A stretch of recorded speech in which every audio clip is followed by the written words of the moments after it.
Hello everyone, welcome to my channel. कैसे हैं आप सब? उम्मीद आप सब बहुत अच्छे होंगे, मस्त होंगे और आपका प्रिपरेशन भी बहुत अच्छे से चल रहा होगा। मैंने आपको नर्वस सिस्टम मतलब तंत्रिका तंत्र से संबंधित जितने भी टॉपिक थे, थियरी था, सब मैंने कवर करा दिया है।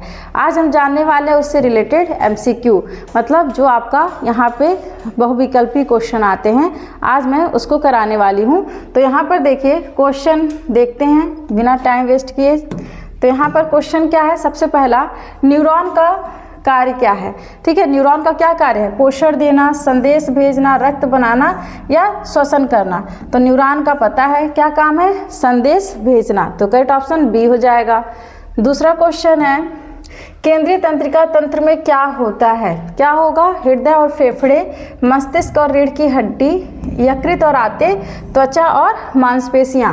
तो क्या होगा? मस्तिष्क और रीढ़ की हड्डी, मतलब ब्रेन और स्पाइनल कॉर्ड होते हैं आपके केंद्रीय तंत्रिका तंत्र में। दूसरा है, न्यूरॉन की सबसे लंबी शाखा क्या है? तो न्यूरॉन की सबसे लंबी शाखा इसमें क्या होगी? डेंड्राइट्स, एक्सॉन, फिर आपका साइटोप्लाज्म, कोशिका झिल्ली। तो क्या होगा इसमें से? आपका एक्सॉन। एक्सॉन जो है न्यूरॉन की सबसे लंबी शाखा है, क्योंकि मैंने आपको एक्सॉन बनाकर दिखाया है। ठीक है, ये क्या है? ये जो लंबी वाली शाखा यही है एक्सॉन, और ये है आपका साइटोन, सेल बॉडी है। तो करेक्ट ऑप्शन क्या हो जाएगा? बी। दूसरा क्वेश्चन है नेक्स्ट, दो न्यूरॉन के बीच की जगह को क्या कहते हैं? तो मैंने बताया था कि जब दो न्यूरॉन आपस में जिस जंक्शन के द्वारा जुड़ते हैं तो उसको हम क्या बोलते हैं? यहाँ पर सिनेप्स बोलेंगे, डेंड्रॉन, नर्व गैप या सर्किट। तो क्या बोलेंगे? सिनेप्स। ये साई हो गया है, ये सिनेप्स होगा। ठीक है, तो करेक्ट ऑप्शन आपका ए हो जाएगा। नेक्स्ट, मस्तिष्क का सबसे बड़ा भाग कौन सा होता है? तो मस्तिष्क जो होता है सबसे बड़ा भाग कौन होगा? सेरिबेलम, सेरिब्रल हेमिस्फीयर, मेड्यूला या थैलेमस। तो सबसे बड़ा भाग होता है आपका सेरिब्रल हेमिस्फीयर। अगला क्वेश्चन है, रीढ़ की हड्डी की सुरक्षा कौन करता है? तो आपका जो रीढ़ की हड्डी है उसका सुरक्षा यहाँ पर कौन करेगा? तो कौन करेगा? मांसपेशियाँ, खोपड़ी, मेरुदंड या त्वचा। तो इसमें से कौन करेगी रीढ़ की हड्डी की सुरक्षा? जो आपकी है मेरुदंड, वर्टिब्रल कॉलम। क्योंकि जो आपके ये ब्रेन से ये जो स्पाइनल कॉर्ड आ रहा था, तो इधर किनारे किनारे वर्टिब्रल कॉलम प्रेजेंट होते हैं, मेरुदंड जिसको कहते हैं, यही उसकी सुरक्षा करते हैं। नेक्स्ट है, ऑटोनॉमिक नर्वस सिस्टम क्या नियंत्रित करता है? ऑटोनॉमिक मतलब स्वतः, तो खुद से जो हम जिसको मेरे कंट्रोल में, मतलब जो अपने अंदर कंट्रोल में होगा, तो वो क्या कौन सी चीज़ कंट्रोल कर सकता है?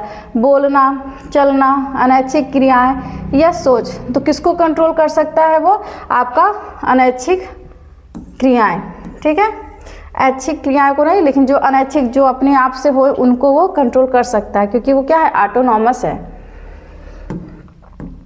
सुनने का कार्य कौन करता है? नाक, आँख, कान, त्वचा। तो ये तो सबसे आसान सा सवाल है, सी करेक्ट ऑप्शन होगा। अगला क्वेश्चन है, रिफ्लेक्स क्रिया कौन नियंत्रित करता है? मस्तिष्क, रीढ़ की हड्डी, नाड़ी या यकृत। तो कौन करेगा? रीढ़ की हड्डी। हाँ, रिफ्लेक्स क्रिया है, कौन नियंत्रित नहीं, इसका पूछ रहा है रिफ्लेक्स क्रिया कौन नियंत्रित करता है। तो कौन करेगा? ब्रेन करेगा, मस्तिष्क ही नियंत्रित करता है। संदेश को शरीर में कौन भेजता है? तो इसमें से संदेश शरीर को कौन भेजेगा? रक्त भेजेगा, तंत्रिका कोशिकाएं, मांसपेशियां या हड्डियां। तो कौन भेजेगा? यहाँ पर तंत्रिका कोशिकाएं, मतलब जो नर्व इम्पल्स हैं, जैसे पिन चुभा तो यहाँ से तुरंत इम्पल्स जनरेट हुए और कहाँ जाएंगे? आपके ब्रेन तक। तो करेक्ट ऑप्शन क्या हो जाएगा? बी। अगला क्वेश्चन है, तंत्रिका तंत्र की इकाई कौन सी है? तो तंतु, न्यूरॉन, माइटोकॉन्ड्रिया या कोशिका सेल। तो कौन होगा? न्यूरॉन होता है आपके नर्वस सिस्टम का इकाई। संतुलन बनाए रखने वाला भाग कौन है? इसमें से कौन सा ऐसा भाग है जो आपके शरीर का संतुलन बनाए रखता है? तो कौन रखेगा? सेरिबेलम, थैलेमस, ब्रेन स्टेम या सेरिब्रल कॉर्टेक्स। तो कौन करता है? सेरिबेलम। सोचने का केंद्र क्या है? तो इसमें से कौन सा ऐसा है जो सोचने का, जो थिंक आप करते हैं, कुछ सोच रहे हैं, तो उसको कौन कंट्रोल करेगा? तो सेरिब्रल कॉर्टेक्स, पोन्स, थैलेमस या सेरिबेलम? तो कौन करता है? Cerebral cortex. अगला क्वेश्चन है न्यूरोट्रांसमीटर क्या है? तो इनमें से न्यूरोट्रांसमीटर क्या है? क्या वो हार्मोन है या फिर वो संकेतवाहक रसायन, ऊर्जा स्रोत या विष? तो क्या होते हैं? संकेतवाहक रसायन। तो करेक्ट ऑप्शन क्या हो जाएगा? बी। अगला क्वेश्चन देखते हैं, नेक्स्ट क्या है आपका? ऑप्टिक नर्व किससे जुड़ी है? इसमें से ऑप्टिक नर्व, ऑप्टिक मतलब क्या? जो आँख से, जो देखने से संबंधित हो, तो किससे जुड़ी रहेगी? नाक से, त्वचा, आँख या कान से? तो ऑप्टिक मतलब आँख से देखना ही है, लेकिन ये जुड़ा किससे रहेगा? नाक से। करेक्ट ऑप्शन क्या हो जाएगा? ए। मनुष्य में कितनी क्रेनियल नसें होती हैं? तो कितनी? 10, 12, 14, 16। तो कितनी होती हैं? 12। करेक्ट ऑप्शन बी हो जाएगा। अगला क्वेश्चन है CSF का पूरा नाम क्या है? तो आपको मैंने बताया था ये क्या है? Cerebral spinal fluid. इसको क्या बोलेंगे? Cerebral spinal fluid. तो ये क्या काम करेगा? जैसे जो भी बाहर से जो भी चोट लग रहा है, जो भी बाहरी आघात है, जो भी शॉक है, वो उसको एब्जॉर्ब करने का काम करता है, प्लस ये आपके मस्तिष्क को क्या करेगा? न्यूट्रिशन भी प्रोवाइड करता है। स्पाइनल कॉर्ड कहाँ होता है? सिर, पीठ, पैर या पेट? तो कहाँ होगा? पीठ पे, बैक में, क्योंकि ये तो आपका ब्रेन हो गया, तो ब्रेन मतलब सिर वाला पोर्शन हो गया, और ये नीचे जो स्पाइनल कॉर्ड होते हैं जो पीठ के हिस्से में पाए जाते हैं। नेक्स्ट है रिफ्लेक्स आर्क में न्यूनतम कितने न्यूरॉन होते हैं? तो रिफ्लेक्स आर्क में कितने न्यूरॉन होंगे? तो लगभग 3 होते हैं। तो करेक्ट ऑप्शन सी हो जाएगा। अगला है मस्तिष्क की सुरक्षा कौन करता है? तो इसमें से मस्तिष्क की सुरक्षा कौन करेगा? जो ब्रेन है उसको प्रोटेक्ट कौन करेगा? स्किन, बाल, खोपड़ी और मेनिंजेस या रक्त? तो कौन करते हैं? खोपड़ी और मेनिंजेस, क्योंकि इन्हीं मेनिंजेस के बीच में ही आपका सेरेब्रो स्पाइनल फ्लूइड प्रेजेंट होता है। तो करेक्ट ऑप्शन क्या हो जाएगा? सी। नेक्स्ट है सेरेब्रल कॉर्टेक्स किस कार्य के लिए जिम्मेदार है? इनमें से कौन है जो सेरेब्रल कॉर्टेक्स के लिए जिम्मेदार है? पाचन, सोच और यादाश्त, रक्त संचार या श्वसन? तो सोच और यादाश्त के लिए। नेक्स्ट है थैलेमस का मुख्य कार्य क्या है? संतुलन बनाए रखना, संवेदी सूचनाओं को छांटना, रक्तचाप बढ़ाना या बोलना? तो क्या करेगा? संवेदी सूचनाओं को छांटने का काम करता है।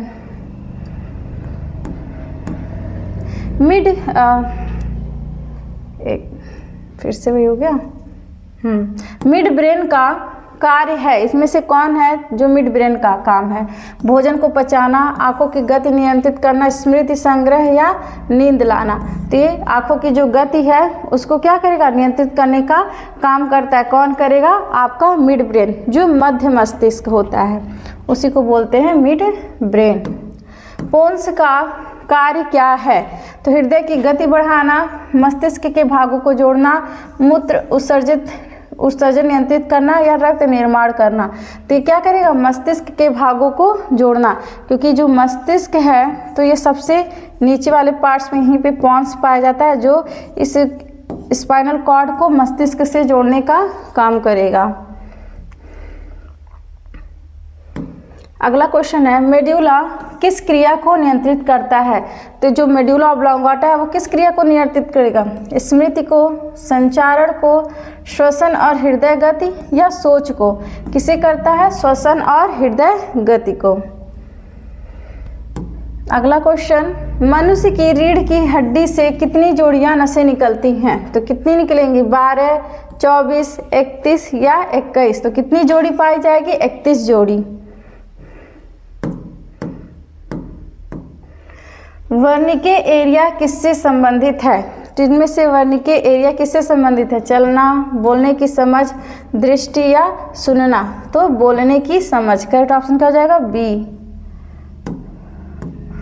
ब्रोकास एरिया का कार्य है, इसमें से पूछ रहा है ब्रोकास एरिया का क्या काम है? तो संतुलन बनाए रखना, बोलने में सहायता, श्वसन या रक्तचाप नियंत्रित करना? तो ये भी बोलने में ही सहायता करता है।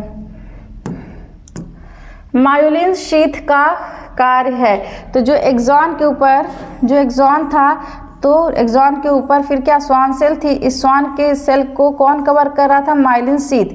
तो इसका काम क्या है, ये क्या करेगा, रक्त बनाएगा या फिर तंत्रिका संकेतों की गति बढ़ाना या भोजन पचाना या नाड़ी रोकना।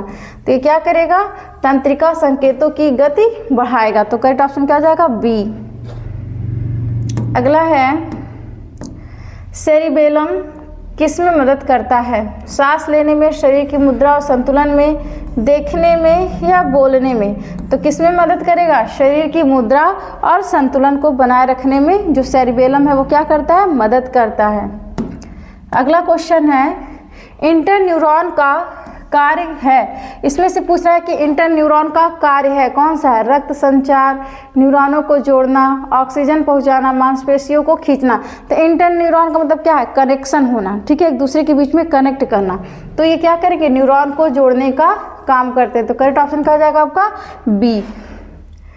अगला क्वेश्चन है मोटर न्यूरॉन का कार्य क्या है। अब यहाँ से मोटर न्यूरॉन का काम क्या है, तो संदेश ग्रहण करता है या मांसपेशियों को संकेत देता है या रक्त को परिवहन करता है या हार्मोन बनाता है। तो ये क्या करेगा, मांसपेशियों को संकेत देता है। क्योंकि देखिए यहाँ पे दो तरह के न्यूरॉन होते हैं, एक मोटर न्यूरॉन, एक सेंस न्यूरॉन। सेंस न्यूरॉन क्या करेगा, जैसे आपका हाथ जला, पिन चुभा, कुछ भी हुआ, तो कोई भी आपके हाथ में या किसी भी शरीर में कहीं भी आघात हुआ तो सूचना इम्पल्स के रूप में सबसे पहले गया आपके ब्रेन तक, तो वो क्या है, वो सेंस मोटर है। लेकिन जब फिर वहाँ से प्रोसेसिंग होके ब्रेन बताता है कि करना क्या है, तो फिर वहाँ से जो काम चलेगा वो होगा वो मोटर न्यूरॉन का।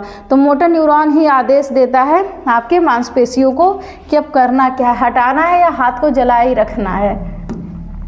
अगला क्वेश्चन है संवेदी न्यूरॉन किसे सूचना भेजता है। तो किसे भेजेगा, हृदय, मस्तिष्क, फेफड़े या यकृत। तो किसे भेजता है, मस्तिष्क को। करेक्ट ऑप्शन बी हो जाएगा।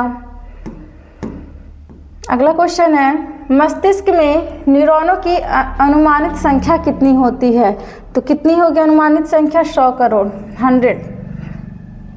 बी हो जाएगा करेक्ट। हाइपोथैलेमस किसका नियंत्रण करता है, किसका करेगा, तापमान और प्यास, दृष्टि, चलना, भाषण। तो तापमान और प्यास को कौन कंट्रोल करता है, हाइपोथैलेमस। और हाइपोथैलेमस को हम और क्या बोलते हैं, इसको बोलते हैं master of master gland.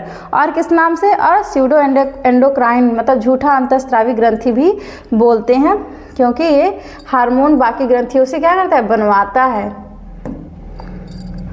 Synaptic vesicle का कार्य क्या है, रक्त ले जाना, न्यूरोट्रांसमीटर स्टोर करना, ऑक्सीजन ले जाना या ऊर्जा बनाना। तो इसका काम क्या है, न्यूरोट्रांसमीटर को स्टोर करके रखना।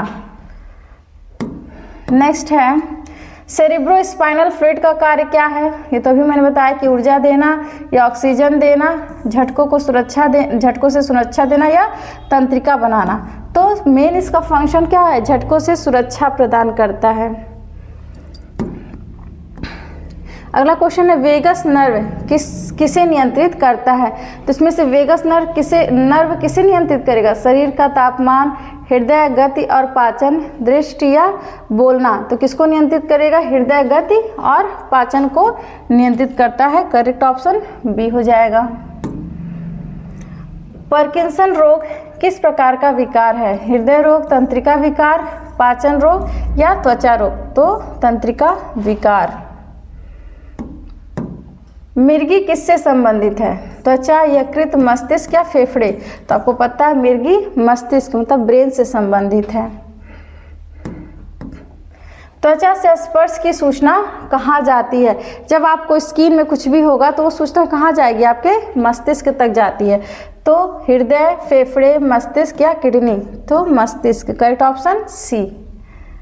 स्नायु कोशिकाएं विभाजित क्यों नहीं होती, क्योंकि वे मृत होती हैं, क्योंकि उनमें न्यूक्लियस नहीं होता, क्योंकि वे पूरी तरह विकसित होती हैं, क्योंकि उनमें डीएनए नहीं होता है। तो क्या होगा, क्योंकि वे पूरी तरह से विकसित होती हैं इसीलिए उनका विभाजन नहीं होता है। अत्यधिक नींद का मस्तिष्क पर क्या प्रभाव पड़ता है, ऊर्जा बढ़ती है, क्रियाशीलता घटती है, स्मृति बढ़ती है या रक्तचाप बढ़ता है। तो क्या होगा, क्रियाशीलता घटेगी। क्या होगा, लेजी होते हैं, जब बहुत लोग सोएंगे तो उससे क्रियाशीलता आपके शरीर की क्या होगी, घटेगी। ब्रेन स्ट्रोक किसके कारण होता है, मांसपेशियों की ऐंठन, रक्त आपूर्ति का रुकना या फिर उच्च तापमान या अत्यधिक भोजन। तो रक्त आपूर्ति का यहाँ पे रुक जाना। थैलेमस किस प्रकार की जानकारी प्रोसेस करता है? तो हार्मोन हो गया, संवेदी, पाचन या ऊष्मा। तो थैलेमस क्या करेगा? संवेदी जानकारी को क्या करता है? प्रोसेस करता है। अगला क्वेश्चन है सेरिब्रल पल्सी किस कारण होता है? तो यहाँ पर देखिए, पाचन गड़बड़ी की वजह से हड्डी टूटना, जन्म के समय मस्तिष्क को क्षति या दिल की बीमारी। तो जब किसी को जन्म के ही समय जब उस मस्तिष्क को कोई क्षति होती है तो उसको कौन सी बीमारी हो जाएगी? Cerebral palsy. तो करेक्ट ऑप्शन क्या हो जाएगा? सी। अगला क्वेश्चन है अल्जाइमर रोग किससे संबंधित है? श्वसन तंत्र, मस्तिष्क और स्मृति, यकृत और पाचन, त्वचा या स्त्राव। तो मस्तिष्क और स्मृति से संबंधित है आपका अल्जाइमर रोग। अगला क्वेश्चन है न्यूरॉन के अंतिम सिरे को क्या कहते हैं? जो न्यूरॉन का एकदम अंतिम वाला सिरा, जैसे ये एक्सॉन के बाद से ये जो सिरा, ये वाले जो पार्ट यहाँ पे लास्ट में, तो उसको क्या कहते हैं? डेंड्राइट, साइटोप्लाज्म, एक्सॉन टर्मिनल या माइटोकॉन्ड्रिया। तो क्या बोलते हैं? Axon terminal. रिफ्लेक्स क्रिया कैसे होती है? सोच समझकर, योजनाबद्ध, स्वतः या धीमी। तो आपको पता है ये स्वतः होती है। और आज के सेशन का ये लास्ट क्वेश्चन है कि तंत्रिका तंत्र का मुख्य कार्य क्या है? तो क्या है? पोषण देना, शरीर का नियंत्रण और समन्वय, रक्तचाप बनाए रखना या भोजन पचाना। तो क्या होगा? शरीर का नियंत्रण और समन्वय को बनाए रखना। तो आई होप आपको पूरा एमसीक्यू अच्छे से समझ में आया, क्योंकि मैंने थियरी से रिलेटेड सारे कवर करा है। तो एक बार आप लोग वो वीडियो ज़रूर देखिएगा, तभी आप इसको करिएगा तो और अच्छे से समझ में आएगा। तो आज के लिए बस इतना ही, मिलते हैं नेक्स्ट वीडियो में। Thank you.